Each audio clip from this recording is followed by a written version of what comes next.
Hello, this is Dr. Zhang calling you from the Polytechnic University. Today I'm going to talk about quantum physics, a very interesting topic. Hope you like it. So let's get started now. Today, let us talk about quantum physics. Quantum, somebody probably think of the word quantization. It means that it got packets or discrete number of energy particles. So what does it mean? Later we'll find out. Well, my comment is that this topic is quite interesting, but on the other hand, it is a bit abstract. It's not so easy to understand. The way to understand it is you really need to visualize it, okay, from certain diagrams or certain graphs. Then you got a better understanding on this one. And another way of saying about quantum physics is that 10 people explains what quantum physics is about, and we got 10 answers. And none of them are equal or compatible with each other. So quantum physics may mean something to somebody, or it may mean that other things to other people.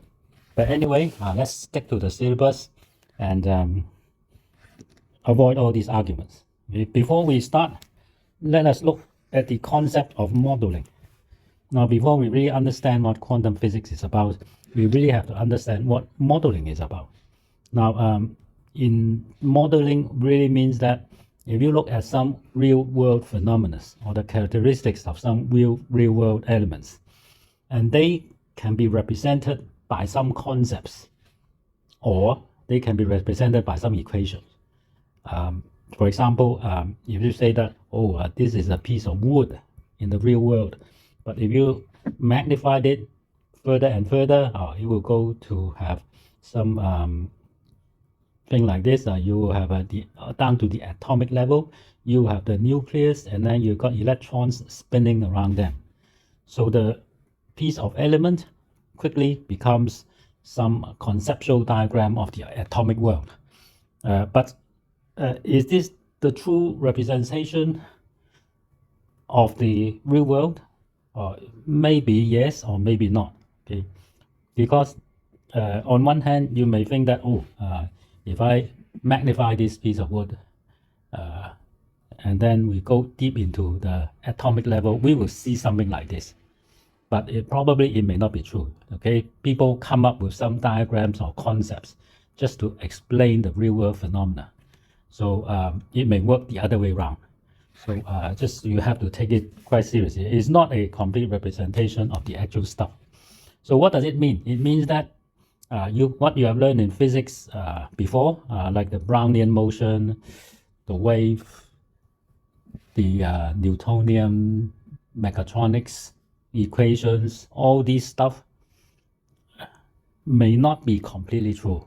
Okay, so it may not represent 100% on the real world.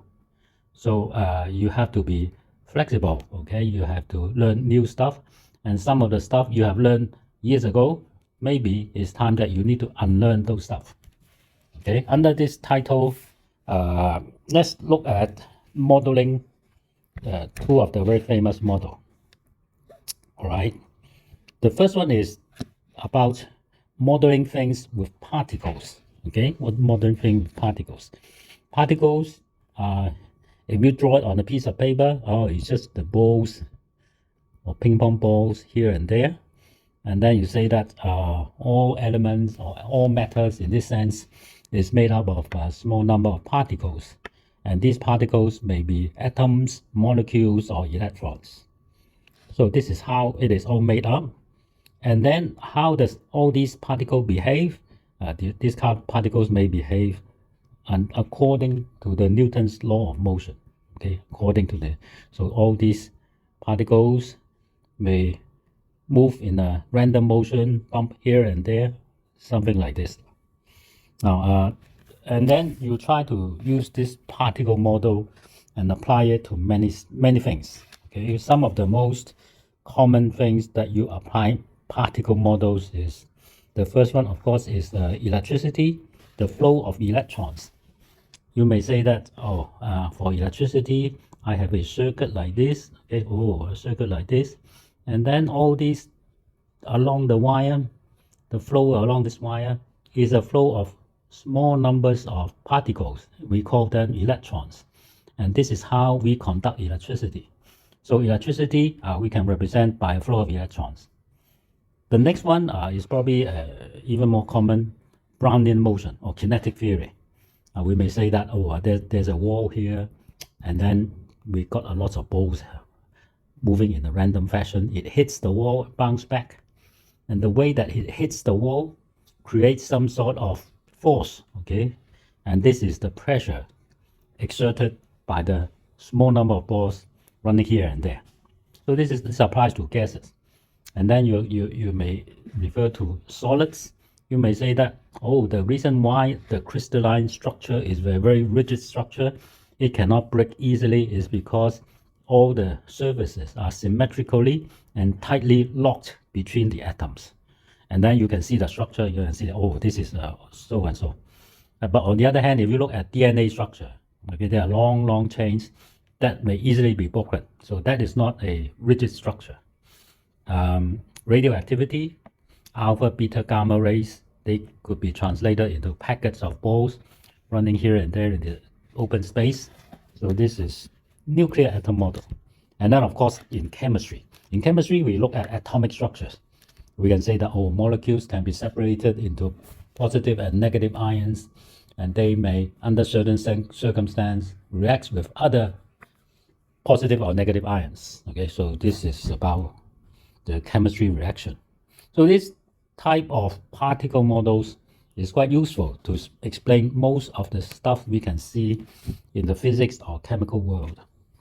Now, there is another model which is also very common, the wave model.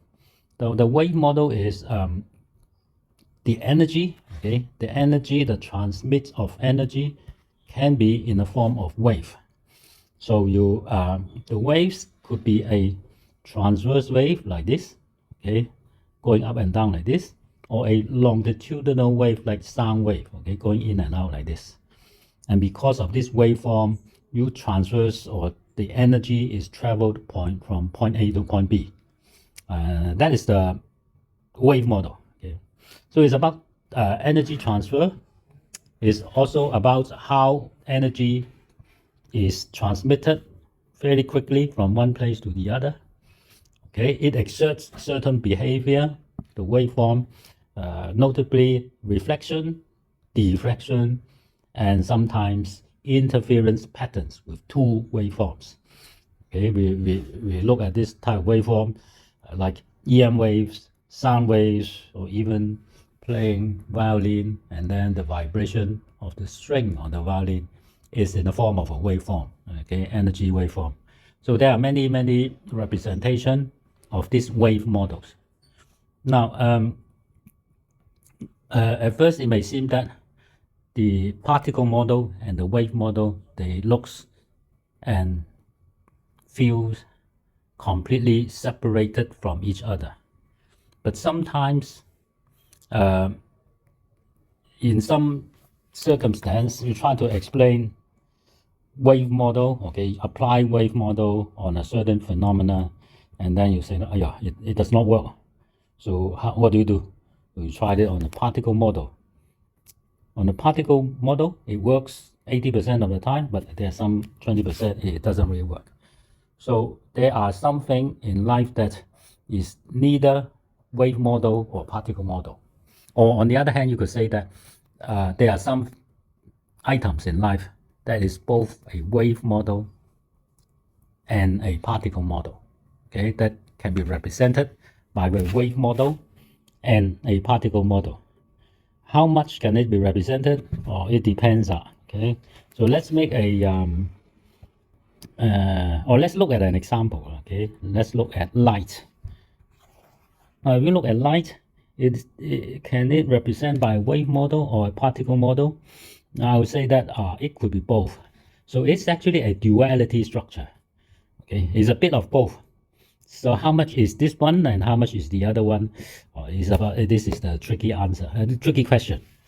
Quite difficult to answer. And you can't explain light completely using a single model. Okay, So let's look at light.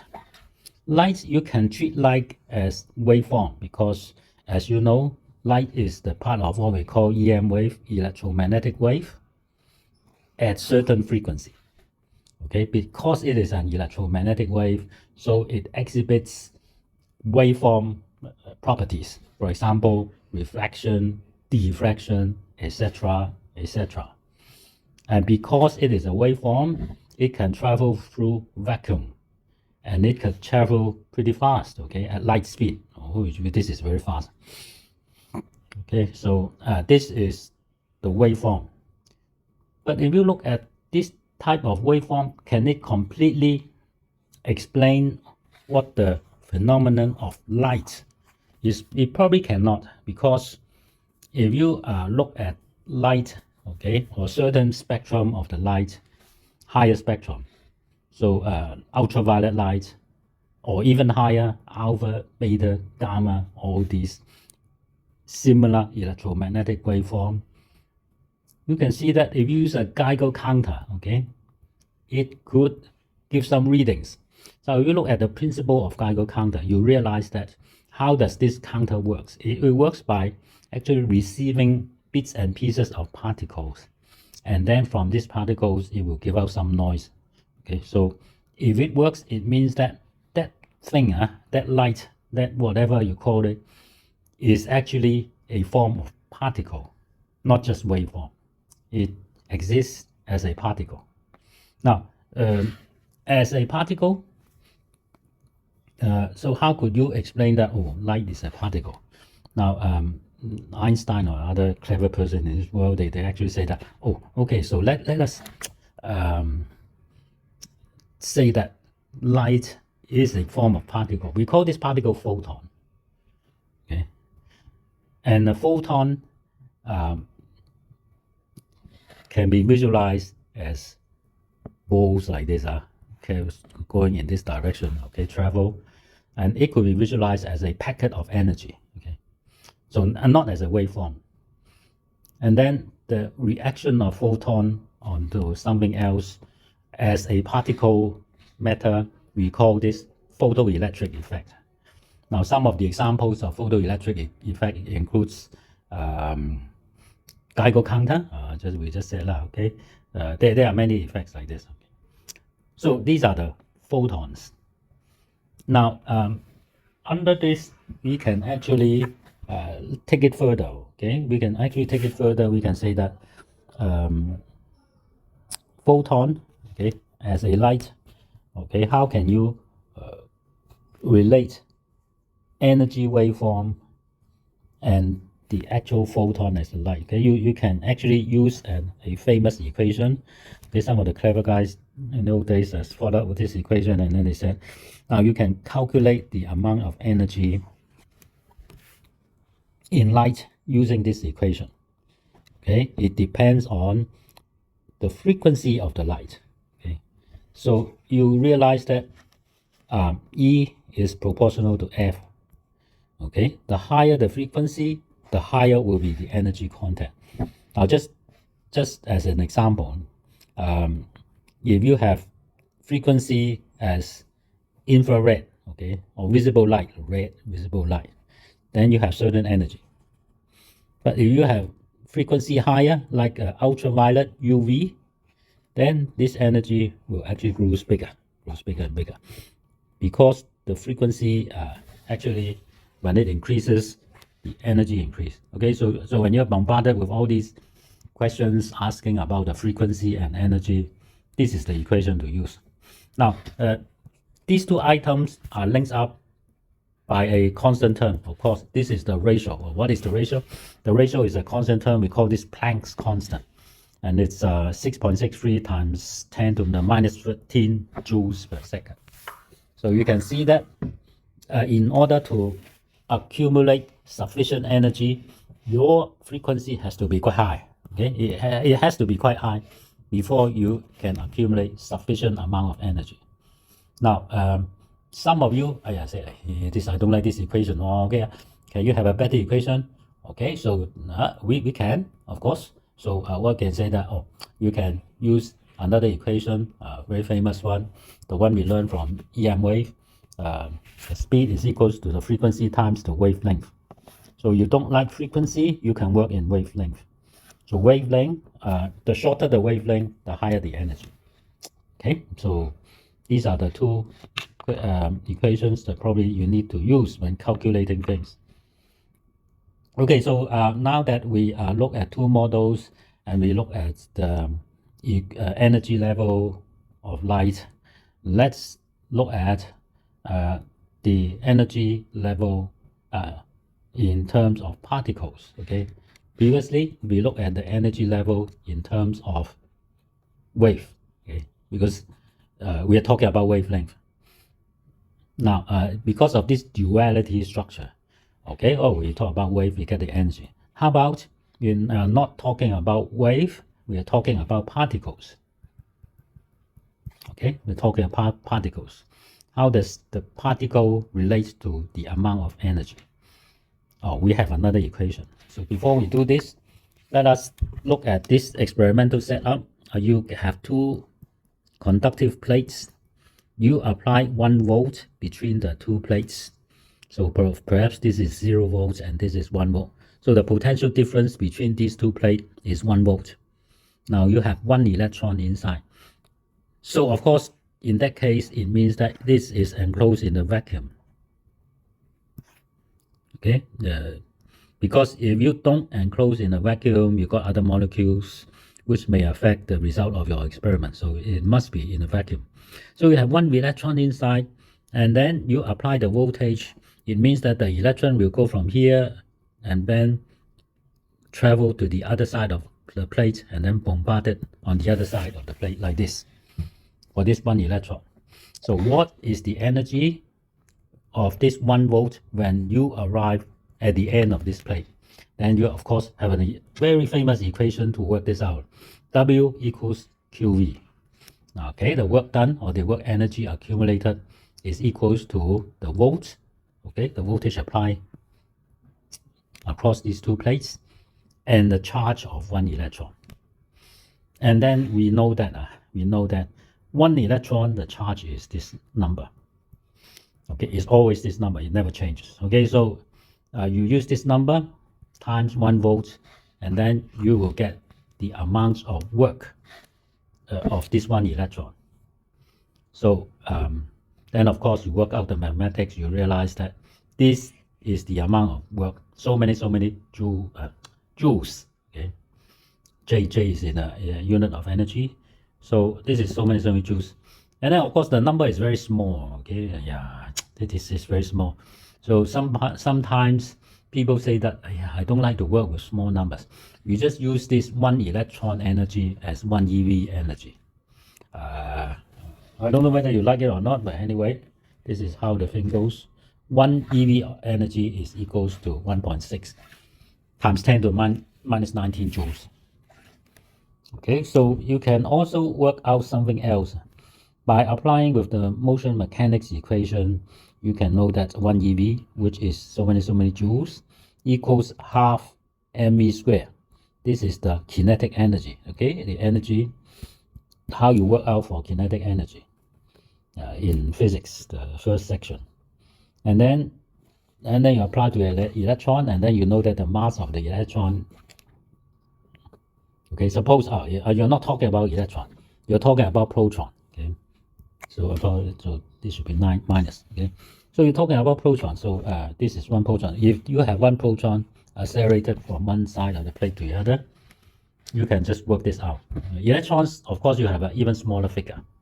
Okay, so by using this equation, you can work out what is the velocity very easily. Okay, so nothing difficult. So yeah, very straightforward. Now we'll talk about the particle model. We talk about the wave model. We talk about the energy according to the wave and the energy according to particle. Now the next thing is, let's talk about the photoelectric effect. Now the photoelectric effect is the combination of these two stuff. Now first you have the light. The light.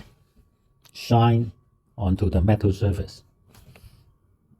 Okay, you suppose that the light is an EM wave in waveform, but once it bangs on the surface, it's no longer considered as a waveform because the light itself is actually consists a certain amount of energy. When this amount of energy is banged onto the surface, the electron will, because of this, will be released, and this electron will just go out like this. So the effect of the light shining on the metal surface can actually activate the release of electron from the metal surface, like this. So what is actually happening? It is happening like this. Now the metal itself, the surface of the metal, it takes some distance for this electron to escape from the attraction of the metal surface. Let's say that this distance is phi. Okay, this distance is phi. So the electrons acquiring the energy from the light, typically we call this the photon. The photon energy goes into this electron, and then the electron is then activated to jump out, and then it goes to a certain stage. It is free from the attraction of the metal surface. We call this the electron is released. Okay, it released. So it's now a free electron. Now, of course, you must know that where will the electron be hit the easiest? Of course, it's on the surface. So the surface of the electron escapes first.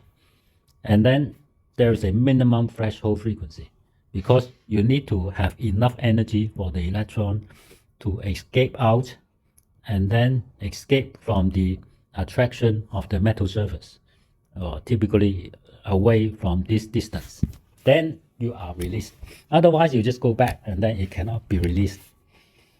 And then there's another thing you need to believe. You don't believe, I can't really help you. Is that you must, because of this, now this is just like playing billiards or playing pools in a bar. Okay, so you just get a ball rolling, the ball will hit another ball, and then the ball will just go out like this. So in this case, you are treating the light as a particle rather than a waveform. Okay, this ball will just hit, and then the ball will go out. So, and then you will notice that just like playing the pool, one photon in this case will activate one electron. So it's 1 to 1. It's not 1 to many or many to 1. Okay, it's just 1 to 1. And then of course, all these you have to obey the law of the conservation of energy. So what does the conservation of energy say? It says that the light that goes into hitting this is equals to the energy given to the electron that jump out. Okay, so you just use this and then you just write the equation. Now the energy of the light, which is the energy of the photon, H is the Planck's constant, times the frequency, so that is the total energy from the photon, is equals to the escaping electron. Now the escaping electron, at least you need a minimum energy for it to escape. So this is fine. So once it goes out, if the electron is still moving very fast, it itself has kinetic energy. Okay, so this is the kinetic energy after deduction of the escape energy. So these two added together is the photon, the light given to the electrons. Okay, so and then most people call this the Einstein's photoelectric equation. Yeah, it's very easy to understand actually. It's just what goes in is what comes out. Okay.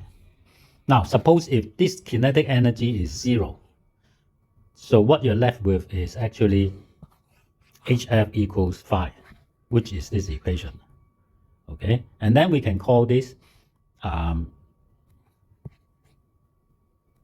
frequency, the threshold frequency. Okay, the frequency that just lets you release the electron from the surface of the metal. Okay, so HF equals phi. Okay, just this part of the equation, and this becomes 0. very easy to understand now, okay? So just escapes the metal surface. No kinetic energy remains. Right, so now that we know that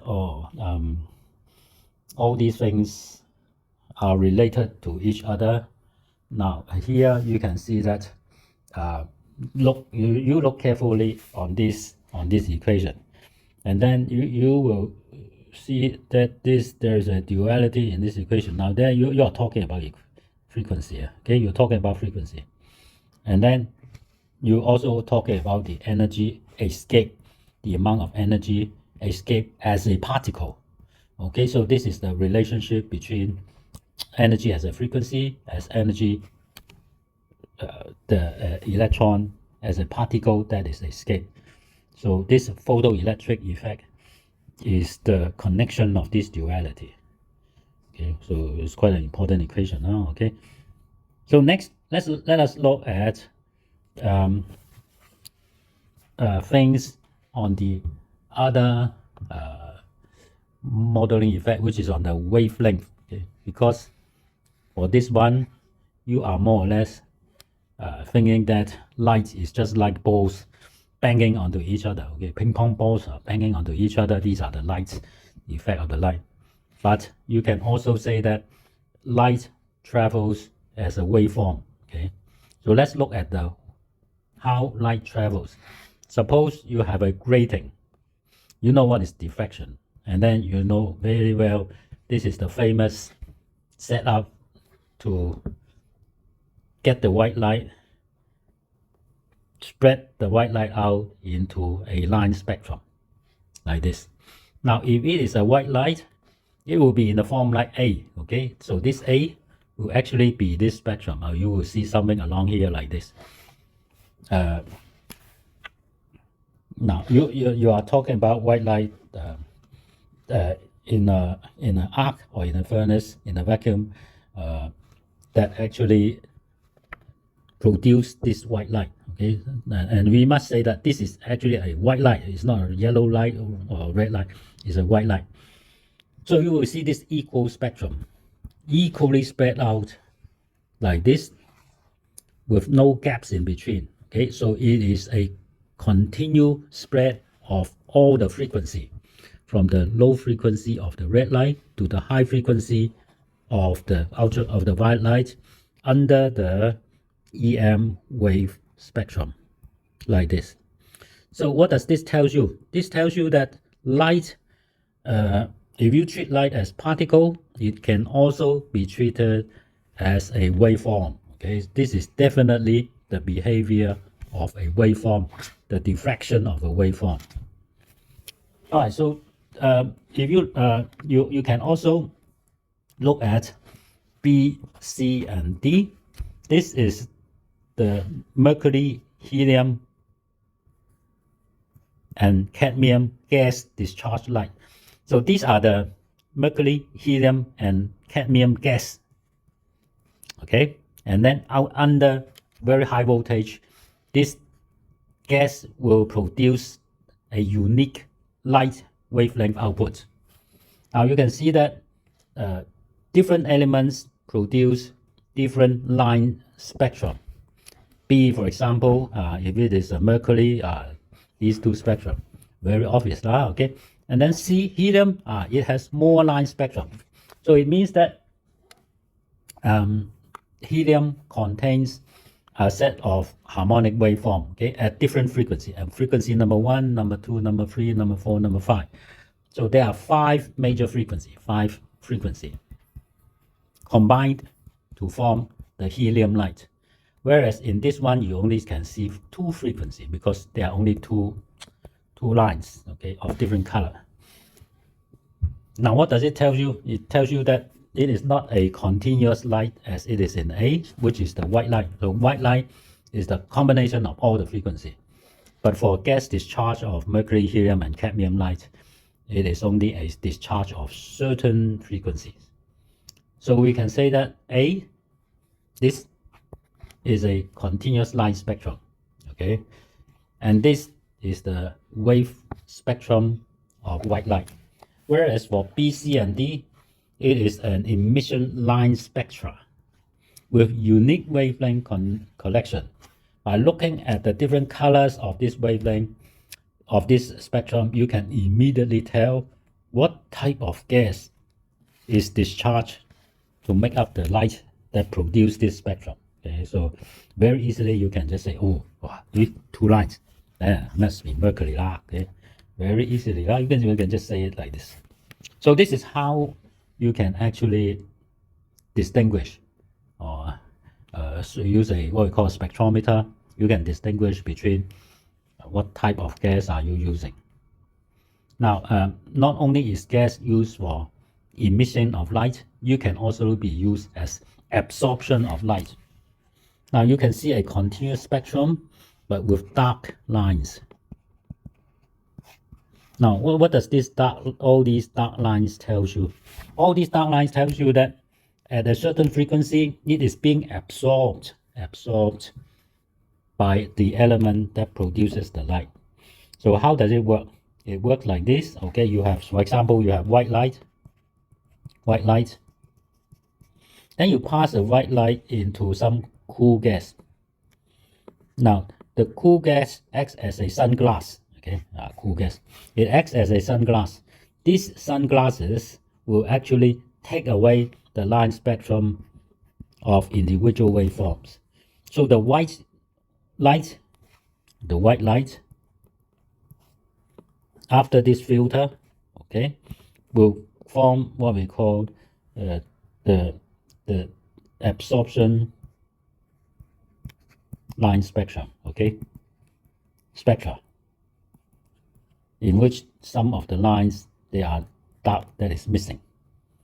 Okay, so this acts as a sunglasses that absorbs, because it's cool. It's not a heated gas, it's a cooling gas. So that's why it works in the opposite manner.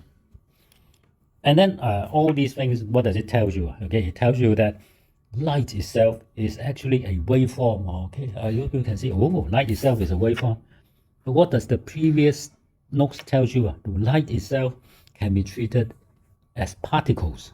So what does light exist? Light can exist as a particle and as a waveform.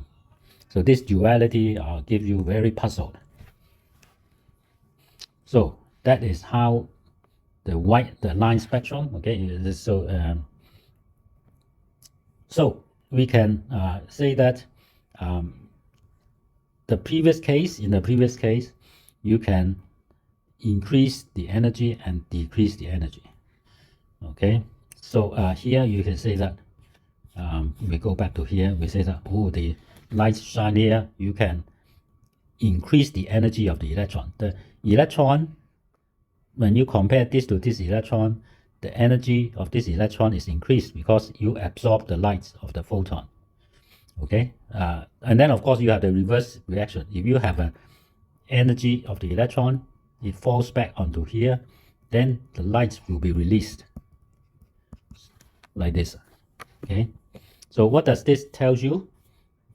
Let's go to the this one. You can increase the energy of the electrons, and then how do you increase the energy? You absorb the energy from the photon. Remember, you have the light shining onto the metal surface. Okay, so that metal surface, you absorb the light. The photons can be treated as particles, and this particle is absorbed into the electron as the increase of energy. But on the other hand, when the electrons go back to the particle, it then releases the energy. The photon will just fly away. So it works in two directions. Electron can increase in energy. Okay, here in this case, it's just like what? It's just like you charge up your battery. You charge the battery so that you have a much more highly active electron.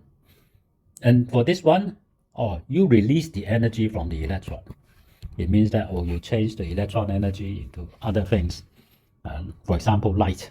Okay, this may be a light bulb, and this may be a solar cell. Okay, so this is exactly what is happening as a solar cell. Okay? I just make it as an analogy. Your electrons increase the energy by absorbing the photons. So here, it is working as a light bulb. Okay, because it is the highly activated electron emits the energy out, and then it will be less activated. Then, of course, how much energy is given out, all these things all depends on this equation. I don't want to repeat that, okay? So it works on this basic equation. Now you could actually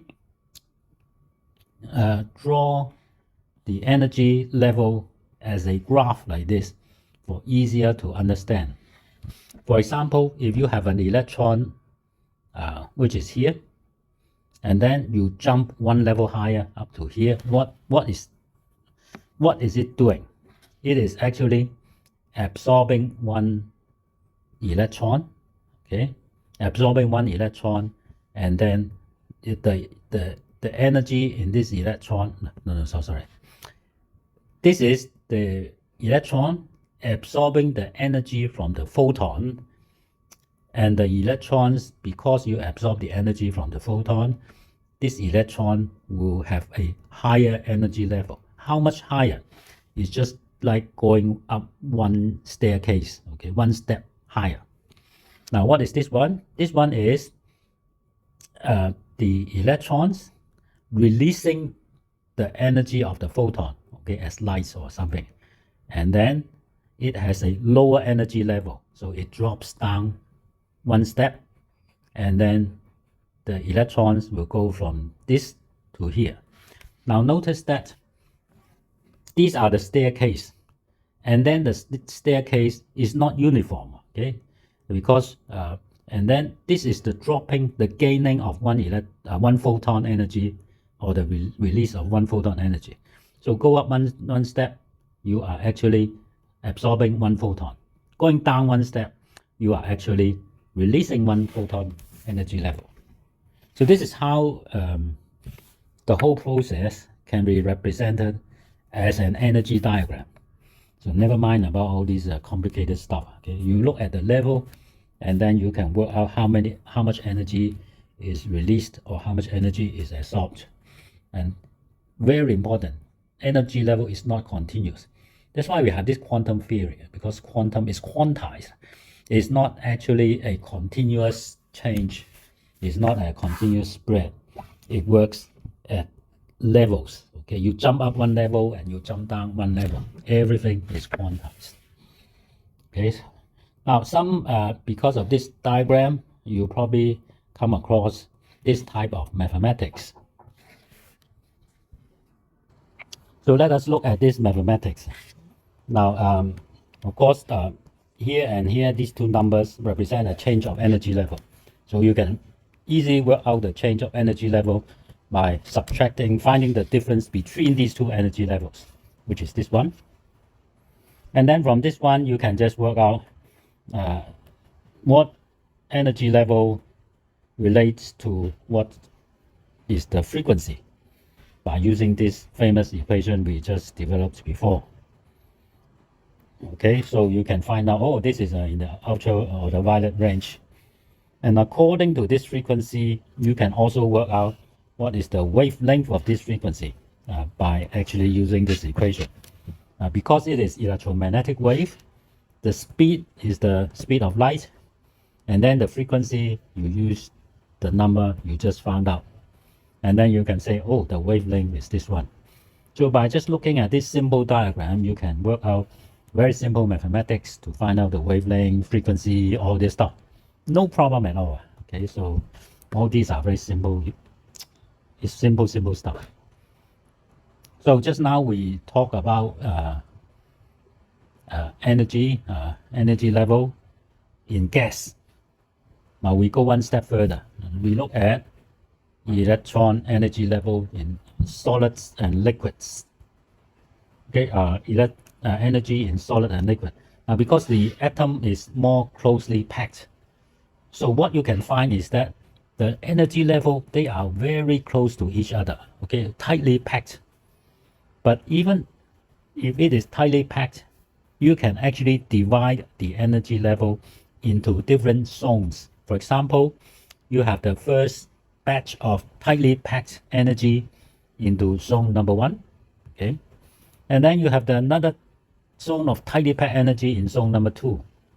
And between these two tightly packed energy, you have a gap. We call this forbidden gap, okay, in which theoretically energy should not be traveling between these two, okay, or more, even very difficult to travel because it represents a large jump of energy level.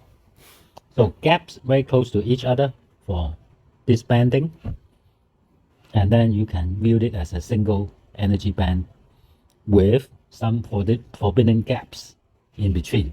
So this is how the energy level is displayed in a graph for solids and liquids.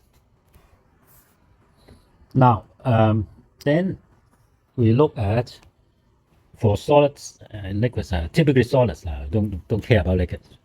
Just look at the solids. The solids, you can say that, why I have solids can be classified as conductors, insulators, and semiconductors. Now, how are the energy bands different between these three different materials? Now it's like this. For metal is a conductor. Usually the metal conductor has a outer layer that is only partially filled. So it means that the electrons in this one, because it is partially filled, then it is jumping up and down. Okay, because there's a lot of space, and then it hasn't got the attraction it deserves, so it is jumping up and down, and we call this free electrons. Okay, free electrons. Because of the existence of this free electron, okay, the outer shell of a molecule is not completely closed. So you have come up with all these free electrons, and this free electrons is responsible for the conduction of the metal. So that's why for metal, if it is highly conductive, you exist a form of free electron on the outermost shell. Now what happens for the insulator?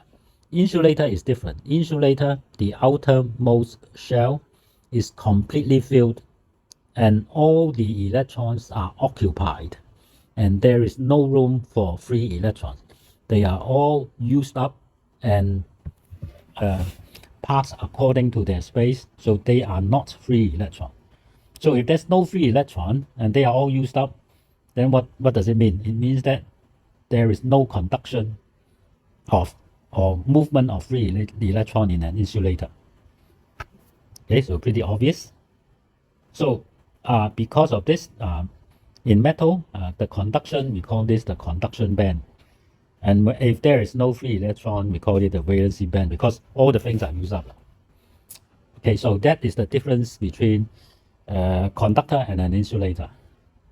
Now, what happens to the semiconductors or semiconductors? Semiconductors is more like an insulator.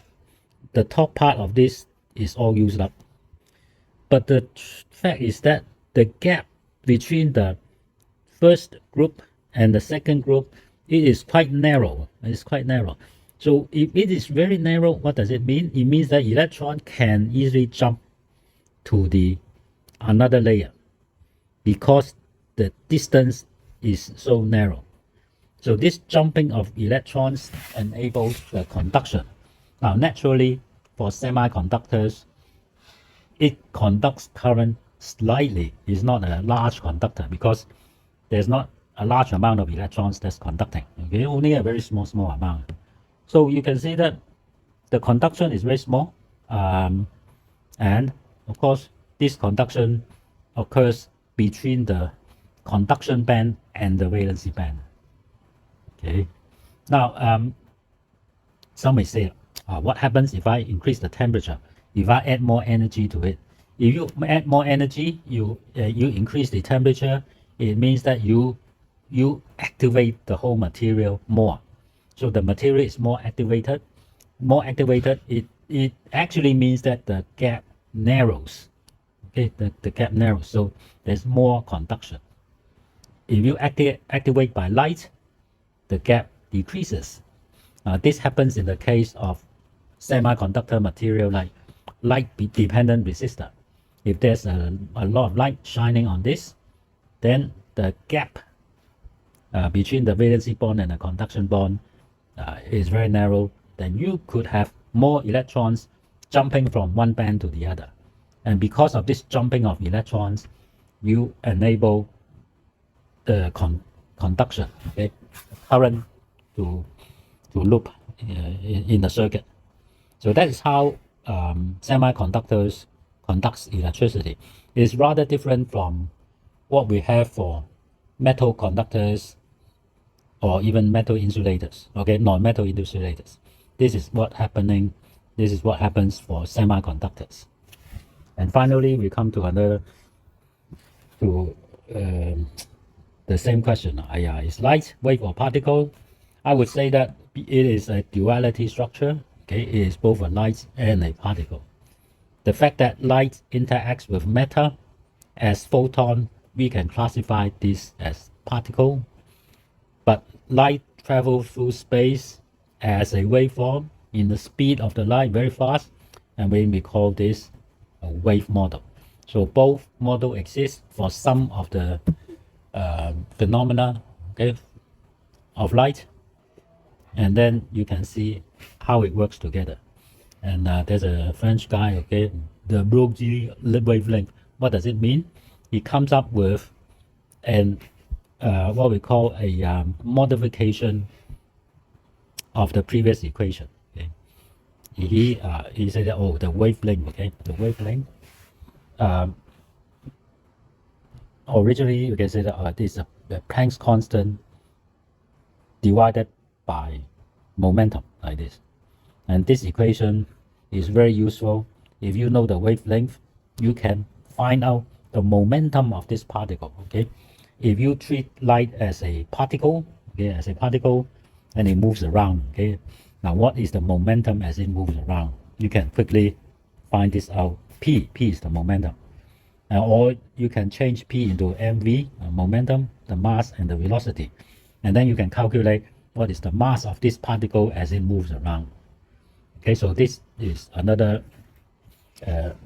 very important waveform. Actually, I should actually circle this because this is quite important.